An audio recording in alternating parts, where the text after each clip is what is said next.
ഗലാത്യ ലേഖനം 5-ാം അധ്യായം 5-ാം അധ്യായത്തിൽ 19 മുതലുള്ള വചനങ്ങൾ. ആത്മാവ് നിങ്ങളെ നയിക്കുന്നെങ്കിൽ നിങ്ങൾ നിയമത്തിന് കീഴല്ല. ജഡത്തിൻ്റെ വ്യാപാരങ്ങൾ എല്ലാവർക്കും അറിയാം. ജഡത്തിൻ്റെ വ്യാപാരങ്ങൾ, കണ്ണിൻ്റെ ആസക്തി, ജഡികാസക്തി, ധനാസക്തി, ലോകമോഹങ്ങൾ, ഇവയൊന്നും ദൈവത്തിൽ നിന്നുള്ളതല്ല ആസക്തികൾ. ഹല്ലേലൂയ. ജഡത്തിൻ്റെ വ്യാപാരങ്ങൾ എല്ലാവർക്കും അറിയാം. അവ വ്യഭിചാരം, പിന്നെ സ്വയംഭോഗം, സ്വർഗഭോഗം, മ്ലേച്ഛപാപങ്ങൾ, അശുദ്ധി, ദുർവൃത്തി, വിഗ്രഹ ആരാധന, ആഭിചാരം, വിഗ്രഹങ്ങളെ ആരാധിക്കുക, അന്യ ദൈവങ്ങളെ ആരാധിക്കുക. കൊളോസ്സോസ് 3:5 പറയുന്നുണ്ട്, ദ്രവ്യാസക്തി തന്നെയാകുന്ന വിഗ്രഹ ആരാധന. ദ്രവ്യാസക്തി തന്നെയാകുന്ന വിഗ്രഹ ആരാധന, പണത്തോടുള്ള ആസക്തി വിഗ്രഹ ആരാധനയാണ്. വിഗ്രഹാരാധന, ആഭിചാരം, ശത്രുത, മനസ്സിൽ എല്ലാവരുടെയും വെറുപ്പ്, ശത്രുത ഉള്ള വ്യക്തികൾ, കലഹം. ചില വീടുകളിൽ എന്നും കലഹമാണ്, ഭാര്യയും ഭർത്താവും മക്കളും തമ്മിലുള്ള കലഹം. അത് മനസ്സിലാക്കുക, അത് കലഹത്തിൻ്റെ ഒരു സ്പിരിറ്റ് നിങ്ങളുടെ വീട്ടിൽ പ്രവർത്തിക്കുന്നുണ്ട്. ശക്തമായ കലഹത്തിൻ്റെ ദുരാത്മാവ് നിങ്ങളുടെ വീട്ടിൽ ഉള്ളത് കൊണ്ടാണ് നിരന്തരം വീട്ടിൽ കലഹമുണ്ടാകുന്നത്, വഴക്കുണ്ടാകുന്നത്. ഹല്ലേലൂയ.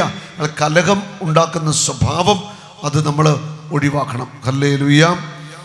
അസൂയ, അതും ഒരു ആത്മാവാണ്. അസൂയ, മറ്റുള്ളവരുടെ നന്മയിൽ നമുക്ക് ഭയങ്കരമായിട്ട് അസൂയ ഉൾക്കൊള്ളാനായിട്ട് സാധിക്കുന്നില്ല. കോപം, അതൊരു സ്പിരിറ്റാണ്. കഠിനമായ കോപം വന്നു കഴിഞ്ഞാൽ വായി വരുന്നെല്ലാം വിളിച്ചു പറയും, ചീത്ത പറയും, അനാവശ്യമൊക്കെ പറയുന്നവർ ധാരാളമായിട്ടുണ്ട്. ഹല്ലേലൂയ. മത്സര്യം, ഭിന്നത, വീട്ടിൽ ഭിന്നത, നമ്മൾ എവിടെ ആയിരിക്കുന്നോ അവിടെയെല്ലാം ഭിന്നത ഉണ്ടാക്കുന്ന സ്വഭാവം, ഡിസ്യൂണിറ്റി, അവയൊക്കെ തിന്മയുടെ പ്രവർത്തനം തന്നെയാണ്. വിഭാഗീയ ചിന്ത, ഗ്രൂപ്പ് തിരിഞ്ഞുള്ളതായ ചിന്തകളിൽ ജീവിക്കുക, വിഭാഗീയ ചിന്തയിൽ ജീവിക്കുക. വിഭാഗ്യത, പല പക്ഷമായിട്ട് ഒന്നിച്ചു നിൽക്കേണ്ടവർ പല ഗ്രൂപ്പുകളായിട്ട്, വിഭാഗീയതയുടെ ഒരു സ്പിരിറ്റ്. വിദ്വേഷം, വെറുപ്പ്, വൈരാഗ്യം, ക്ഷമിക്കാൻ പറ്റുന്നില്ല, അതും തിന്മയുടെ ആത്മാവാണ്. മദ്യപാനം, മധുരോത്സവം, ഇവയും ഈദൃശ്യമായ മറ്റു പ്രവൃത്തികളുമാണ്. ഇത്തരം പ്രവൃത്തികളിൽ ഏർപ്പെടുന്നവർ ദൈവരാജ്യം അവകാശപ്പെടുത്തുകയില്ല. മുമ്പ് ഞാൻ നിങ്ങളോട് നൽകിയ താക്കീത് ഇപ്പോഴും ആവർത്തിക്കുന്നു. ഹല്ലേലൂയ. മദ്യപാനം ഒരു പാപമാണെന്ന് തന്നെയാണ് വിശുദ്ധ ബൈബിൾ പഠിപ്പിക്കുന്നത്. 64 തവണ മദ്യപാനത്തെക്കുറിച്ച് വിശുദ്ധ ബൈബിളിൽ പറഞ്ഞിട്ടുണ്ട്. മദ്യപാനം പാടില്ല എന്ന്. യെശയ്യാ പ്രവാചകന്റെ പുസ്തകത്തിൽ നാം വായിക്കുന്ന ഒരു തിരുവചനം, യെശയ്യാ പ്രവാചകന്റെ പുസ്തകം 22-ാമത്തെ അധ്യായം 13-14 വചനങ്ങൾ. എന്നാൽ അവിടെ ആഹ്ലാദ തിമിർപ്പ് കാളകളെയും ആടുകളെയും കൊല്ലുന്നു. എല്ലായിടത്തും ഭയങ്കര സന്തോഷമാണ്, ആഹ്ലാദമാണ്. കാളെ കൊല്ലുന്നു, ആടിനെ കൊല്ലുന്നു. അവിടെ ഇറച്ചുതീറ്റിയും വീഞ്ഞുകുടിയും, ആഘോഷ, ഇറച്ചുതീറ്റി വീഞ്ഞുകുടി, മദ്യപാനമാണ്. നമുക്ക് തിന്നുകുടിച്ച് മതിക്കാം, നാളെ നമ്മൾ മരിക്കും എന്ന് അവർ പറയുന്നു. അവർ പറയുക, ഈ ലോക ജീവിതം സുഖിക്കാനുള്ളതാണ്, അത് തിന്നുകുടിച്ച് മതിച്ച് സുഖിച്ച് ജീവിക്കണം. സൈന്യങ്ങളുടെ കർത്താവ് എൻ്റെ കാതിന് മന്ത്രിച്ചു, നീ മരിക്കുന്നത് വരെ ഈ അകൃത്യം ക്ഷമിക്കപ്പെടത്തില്ല. ഈ അകൃത്യം, കുടിച്ച് മതിച്ച് സുഖിച്ച് ജീവിക്കുക, ഈ അകൃത്യം കർത്താവ് ക്ഷമിക്കത്തില്ല. ഇത് വലിയ പാപമാണെന്ന് യെശയ്യായുടെ പുസ്തകത്തിൽ നമ്മെ ഓർപ്പിക്കുകയാണ്. അങ്ങനെ മദ്യപിക്കുന്നവർ ആരെങ്കിലുമൊക്കെ ഉണ്ടെങ്കിൽ അത് ഒഴിവാക്കുക. നിങ്ങളുടെ കുടുംബങ്ങളിലോ ഒക്കെ ഉണ്ടെങ്കിൽ ഒഴിവാക്കുക. ഇന്ന് ഈ നാളിൽ ഏറ്റവും വലിയൊരു പാപത്തിൻ്റെ മേഖലയാണ് മയക്കുമരുന്ന്. MDMA എന്നൊരു മയക്കുമരുന്നുണ്ട്. ഒരു തവണ കഴിച്ചാൽ മതി, പിന്നെ അതിൻ്റെ അടിമയാണ്, രക്ഷപ്പെടത്തില്ല. മയക്കുമരുന്ന് കഴിച്ചാൽ വലിയ അപകടമാണ്. ഈ കഴിഞ്ഞ ഗാഗുൽത്തായിലെ ധ്യാനം നടക്കുമ്പോൾ ഒരു ചെറുപ്പക്കാരൻ എൻ്റെ അടുക്കൽ പ്രാർത്ഥിക്കാൻ വന്നു. തൃശ്ശൂരുള്ള ധ്യാനിക്കാൻ വന്നു. +2 പഠിക്കുകയാണ്. ഞാൻ ചോദിച്ചു, എന്താ മരുന്നിൻ്റെ പ്രശ്നം? പറഞ്ഞാൽ മയക്കുമരുന്നിൻ്റെ അടിമയാണ്. MDMA, പിന്നെ 4-5 കൂട്ടം മയക്കുമരുന്നിൻ്റെ പേരൊക്കെ പറഞ്ഞ് ഞാൻ കേട്ടിട്ട് പോലുമില്ല. ഞാൻ പറഞ്ഞു, ഞാൻ മയക്കുമരുന്ന് ഉപയോഗിക്കും, എനിക്ക് രക്ഷപ്പെടണമെന്ന് ആഗ്രഹമുണ്ട്, പക്ഷേ എനിക്ക് പറ്റുന്നില്ല. ഞാൻ ചോദിച്ചു, എവിടെ കിട്ടും?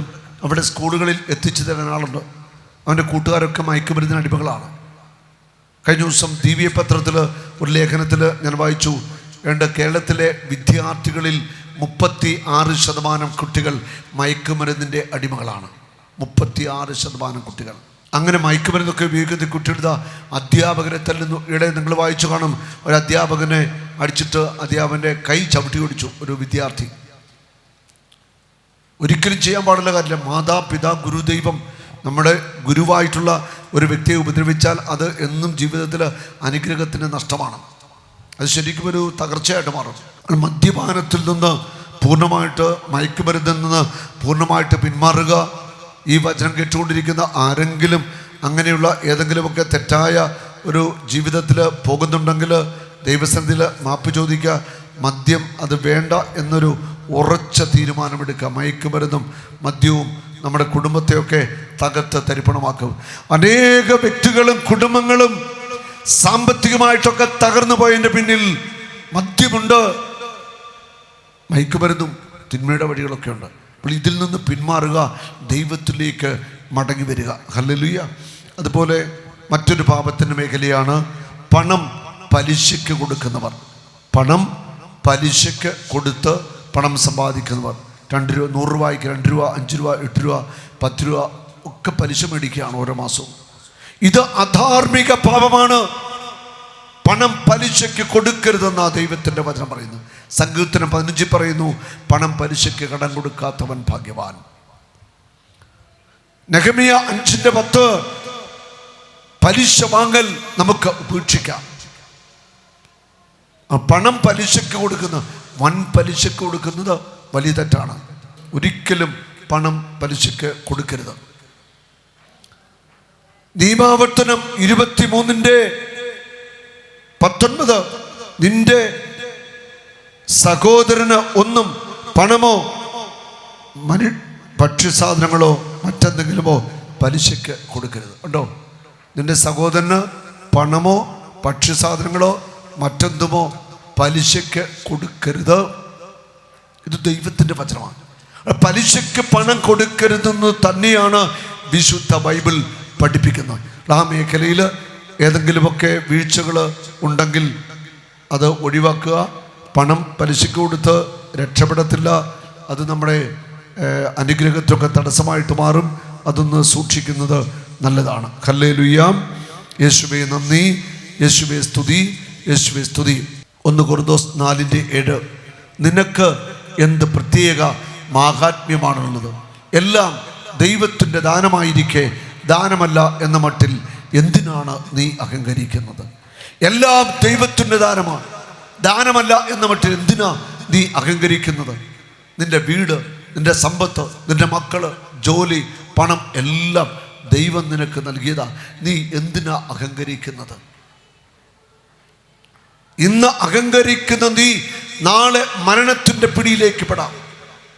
നാളെ ഈ ഭൂമിയിൽ ജീവനോടെ ഉണ്ടാകുന്നതിന് ഉറപ്പില്ല.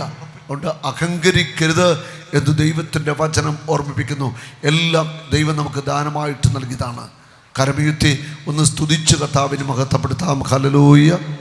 യേശുവേ ഹല്ലേലൂയ, ഹല്ലേലൂയ, ഹല്ലേലൂയ, ഹല്ലേലൂയ. സ്തുതിക്കുന്നു. ഹല്ലേലൂയ, ഹല്ലേലൂയ, ഹല്ലേലൂയ. പോരാ, അല്പം കൂടി സ്വരമുയർത്തി സ്തുതിച്ചേ. ഹല്ലേലൂയ, ഹല്ലേലൂയ, ഹല്ലേലൂയ. യേശുവേ സ്തുതിക്കുന്നു, സ്തുതിക്കുന്നു. ഹല്ലേലൂയ, സ്തുതിക്കുന്നു. കരമടിച്ച് സ്തുതിച്ചേ. ഹല്ലേലൂയ, ഹല്ലേലൂയ, ഹല്ലേലൂയ, ഹല്ലേലൂയ, ഹല്ലേലൂയ. ശക്തിയോടെ കരങ്ങൾ പിടിച്ചേ. ഹല്ലേലൂയ, സ്തുതിക്കുന്നു, സ്തുതിക്കുന്നു, സ്തുതിക്കുന്നു. യേശുവേ നന്ദി. സുഭാഷിതങ്ങൾ 28:13-14 തെറ്റുകൾ മറച്ചു വെക്കുന്നവന് ഐശ്വര്യമുണ്ടാവത്തില്ല. തെറ്റുകൾ നീ ദൈവസന്നിധിയിൽ ഏറ്റുപറയണം, കുമ്പസാരത്തിൽ ഏറ്റുപറയണം. തെറ്റ് മറച്ചു വെച്ച് കുമ്പസാരിക്കരുത്, പാപം മറച്ചു വെക്കരുത്. അവ ഏറ്റുപറഞ്ഞ് പരിത്യജിക്കുന്നവന് കരുണ ലഭിക്കും. പാപം ഏറ്റുപറഞ്ഞ് ഉപേക്ഷിച്ചാൽ മതി, കരുണ ലഭിക്കും. നിരന്തരം ദൈവത്തിൽ കഴിയുന്നവൻ അനുഗ്രഹീതനാണ്. ഹൃദയം കഠിനമാക്കി വെക്കുന്നവൻ ദുരിതം അനുഭവിക്കും. ഹൃദയം കഠിനമാക്കരുത്. ഹൃദയത്തിന് ഒരു സോഫ്റ്റ്നെസ് ഒക്കെ ഉണ്ടാവട്ടെ, ഒരു മൃദുലത ഉണ്ടാവട്ടെ. കഠിനമായ ഹൃദയങ്ങൾ ഒന്ന് മൃദുവാവട്ടെ. നമുക്ക് പാപവും പാപവഴികളും പാപസുഖങ്ങളൊക്കെ ഉപേക്ഷിക്കാം, പശ്ചാത്താപത്തിലേക്ക് വരാം. അതുപോലെ ഞായറാഴ്ചകൾ, സാമ്പത്വ ദിവസങ്ങൾ, അന്ന് നമ്മൾ നിശ്ചയമായിട്ടും വിശുദ്ധ കുർബാനയിൽ പങ്കെടുക്കണം, പ്രാർത്ഥനയുടെ ദിവസമാക്കി നമ്മൾ സാബത്തിനെ മാറ്റുകയും വേണം. ഞായറാഴ്ച ദിവസം കള്ളു കുടിക്കാനും ചീട്ട് കളിക്കാനും സിനിമ കാണാനും ക്ലബ്ബിൽ പോകാനും തോന്നിവാസം നടക്കാനുള്ള ദിവസമല്ല. ഞായറാഴ്ച സാബത്ത് കർത്താവിൻ്റെ ദിവസമാണ്. അന്ന് നമ്മൾ കൂടുതൽ വചനം വായിക്കണം, പഠിക്കണം, പ്രാർത്ഥിക്കണം, ദൈവത്തെ ആരാധിക്കേണ്ട ദിവസം. അപ്പനും അമ്മയും മക്കളൊക്കെ ഒന്നിച്ച് പള്ളിയിൽ പോകണം. അത് മാത്രം പോരാ, അവർ ഒന്നിച്ചിരുന്ന് പ്രാർത്ഥിക്കണം, വീട്ടിൽ നിന്ന് ഒന്നിച്ചിരുന്ന് ഭക്ഷണമൊക്കെ കഴിക്കണം. ഞായറാഴ്ച ഒരു സന്തോഷത്തിൻ്റെ ദിവസമാക്കി മാറ്റണം. യേശയ്യ 58:13 സാബത്തിനെ ചവിട്ടി മെതിക്കുന്നെന്നും എൻ്റെ വിശുദ്ധ ദിനങ്ങളിൽ നിൻ്റെ ഇഷ്ടം അനുവർത്തിക്കുന്നെന്നും നീ പിന്തിരിക. അതായത് കർത്താവിൻ്റെ വിശുദ്ധ ദിനം നിൻ്റെ ഇഷ്ടങ്ങൾ നടത്താനുള്ള ദിവസമല്ല, നിൻ്റെ തോന്നിവാസം കാണിക്കാനുള്ള ദിവസമല്ല. അത് കർത്താവിൻ്റെ സാബത്താണ്. സാബത്തിനെ സന്തോഷദായകവും കർത്താവിൻ്റെ വിശുദ്ധ ദിനത്തെ ബഹുമാന്യമായി കണക്കാക്കുക. നിൻ്റെ സ്വന്തം വഴിയിലൂടെ നടക്കാതെയും നിൻ്റെ താല്പര്യങ്ങൾ അന്വേഷിക്കാതെയും ഇരിക്കുക. വ്യർത്ഥഭാഷണത്തിൽ ഏർപ്പെടാതെയും സാബത്തിനെ ആദരിക്കുക. സാബത്തിനെ ആദരിക്കണം. അന്ന് വ്യർത്ഥമായ കാര്യങ്ങൾക്ക് വേണ്ടി നിങ്ങളുടെ സമയം നിങ്ങൾ ചെലവഴിക്കരുത്. അന്ന് ദൈവത്തെ സ്നേഹിക്കണം, ദൈവത്തെ ആരാധിക്കണം, ബലിയർപ്പിക്കണം, വചനം വായിക്കണം. പ്രാർത്ഥനയുടെ ദിവസമാക്കി ഞായറാഴ്ച ദിവസത്തെ നമ്മൾ മാറ്റണം. കുടുംബത്തിൽ എല്ലാവരും സന്തോഷത്തോടെ, അന്നെങ്കിലും പല ദിവസമൊക്കെ മറ്റു ദിവസമൊക്കെ പണികളും ജോലികളൊക്കെ കാണും. ഞായറാഴ്ച ഒരു ദിവസമെങ്കിലും ഒന്നിച്ച് എല്ലാവരും ഇരുന്ന് ഭക്ഷണമൊക്കെ കഴിച്ച് സന്തോഷിക്കണം, സംസാരിക്കണമെന്നൊക്കെയാണ് കർത്താവിൻ്റെ വചനം നമ്മെ പഠിപ്പിക്കുന്നത്. Hallelujah, hallelujah. ഒന്ന് സ്തുതിക്കാമോ? ഹല്ലേലൂയ. യേശു ആരാധന, ആരാധന, ആരാധന, ആരാധന, ആരാധന, ആരാധന, ആരാധന, ആരാധന. യേശുവേ സ്തുതിക്കുന്നു. ഹല്ലേലൂയ, hallelujah. Praise the Lord, praise the Lord, hallelujah. അതുപോലെ നമ്മൾ നാവിനെ നമ്മൾ സൂക്ഷിക്കണം. നാവ് തീയാണ്, നാവ് ദുഷ്ടതയുടെ ഒരു ലോകമാണ്. കള്ളം പറയുക, കുറ്റം പറയുക, വിമർശിക്കുക, ചീത്ത വിളിക്കുക, അശ്ലീല വാക്കുകൾ പറയുക, അനാവശ്യം പറയുക, നമ്മുടെ നാവുകൊണ്ട് ചെയ്യുന്ന കാര്യങ്ങളാണ്. കുറ്റം വിധിക്കുക, വിമർശിക്കുക, ഇതൊക്കെ നമ്മൾ ചെയ്യുന്ന പാപങ്ങളാണ്. നമ്മൾ വളരെ സൂക്ഷിക്കണം. നാവിനെ സൂക്ഷിക്കുന്നവനാണ് ശരിക്കും ദൈവഭക്തൻ. അത്ര എളുപ്പമുള്ള കാര്യമല്ല. കർത്താവ് കൃപ തന്നെങ്കിലേ നമുക്ക് നാവിനെ നിയന്ത്രിക്കാൻ പറ്റുള്ളൂ. അതുകൊണ്ട് പരമാവധി നാവിനെ നമ്മൾ നിയന്ത്രിക്കണം.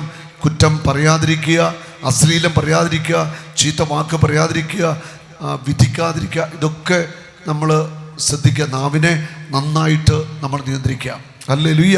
ഇനി നിങ്ങൾ സ്വയം ഹൃദയം പരിശോധിച്ച് പാപത്തെക്കുറിച്ച് അനുദപിക്കുക, പാപമൊക്കെ ഉപേക്ഷിക്കുക, നല്ല കുമ്പസാരം നടത്തുക. നല്ല ഒരു വിശുദ്ധ ജീവിതത്തിലേക്ക് ഞങ്ങളെല്ലാവരും കടന്നു വരണം. ഹല്ലേലൂയ. ക്ഷമിക്കാനുള്ളവർക്കൊക്കെ ക്ഷമിച്ച് മാപ്പ് കൊടുക്കണം.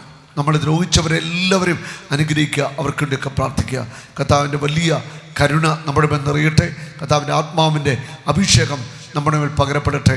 നമുക്ക് രണ്ട് കരങ്ങളും ഉയർത്തിപ്പിടിച്ചൊന്ന് സ്തുതിക്കാം. ഹല്ലേലൂയ. യേശു ആരാധന, ആരാധന, ആരാധന. സ്തുതിക്കുന്നു, സ്തുതിക്കുന്നു, സ്തുതിക്കുന്നു, സ്തുതിക്കുന്നു, ആരാധിക്കുന്നു, സ്തുതിക്കുന്നു, സ്തുതിക്കുന്നു, നന്ദി പറയുന്നു. Hallelujah, hallelujah. യേശു ആരാധന, ആരാധന, ആരാധന, ആരാധന, ആരാധന. സ്തുതിക്കുന്നു, സ്തുതിക്കുന്നു, നന്ദി പറയുന്നു. ഹല്ലേലൂയ, ഹല്ലേലൂയ, ഹല്ലേലൂയ. ഒരു നാളും നീ അനാഥനല്ല, ഒരു നാളും നീ അന്യനല്ല, ഒരു നാളും നീ അനാഥനല്ല.